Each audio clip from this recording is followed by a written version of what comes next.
Assalomu alaykum, hurmatli yurtdoshlar. O'rta Chirchiq tumani favqulodda vaziyatlar bo'limi doimgidek siz aziz fuqarolardan cho'milish mavsumini betalofat o'tkazib olishingizni, ayniqsa ruxsat etilmagan joylarda cho'milish natijasida yuzaga kelishi mumkin bo'lgan baxtsiz hodisalardan o'zingizni muhofaza qilishingizni so'rab qoladi. Har bir faslning o'ziga yarasha jozibasi bo'lgani singari, yozning issiq tafti ham insonlarni soya salqin sari chorlaydi. Biroq suvda cho'milishning huzur baxshligi bilan bir qatorda suvning jilovlab bo'lmas dushmanga aylanishi oqibatida dunyo bo'ylab juda ko'p insonlar belgilanmagan joylarda cho'milishlar oqibatida hayotdan bevaqt ko'z yumayotganligi va bu kabi ayanchli holatlar kishini o'yga to'ldirmoqda.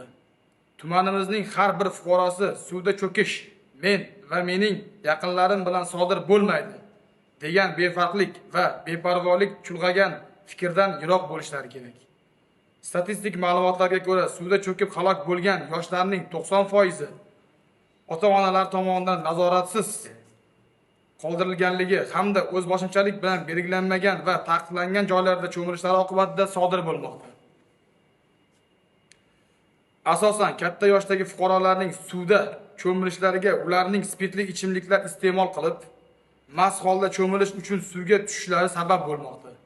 Shuningdek, respublikamiz bo'yicha suvda halok bo'lganlarning deyarli 95% belgilanmagan va cho'milish ruxsat etilmagan joylarda qayd etilmoqda.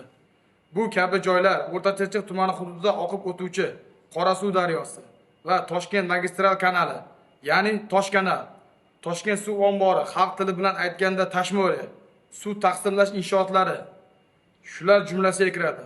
Mazkur suv obyektlari qishloq xo'jaligi suv yetkazib berish maqsadida barpo etilgan. Bu joylar cho'milishga mo'ljallanmagan. Chunki suv oqimi juda tez, ba'zi joylarda keskin, chuqur suv osti noma'lum joylar mavjud. Ya'ni yana bir bor belgilanmagan joylarda cho'milish hayotingiz uchun xavfliligi hamda suzishni bilish xavfsizlikka kafolat bo'la olmasligini eslatib qo'ymoqchimiz. Aziz tumandoshlar va tumanimiz mehmonlari, suv havzalarida fuqarolarning cho'kib halok bo'lishlari bilan bog'liq baxtsiz hodisalarni oldini olish maqsadida quyidagi oddiy qoidalarga amal qiling. Hech qachon belgilanmagan joylarda daryo, soy, ko'l, suv ombori, kanallarda cho'milmang. Cho'milish taqiqlangan maxsus belgilarga qat'iy amal qiling. Yozgi ta'til davrida bolalaringizni belgilanmagan joylarga cho'milishga borishga yo'l qo'ymang.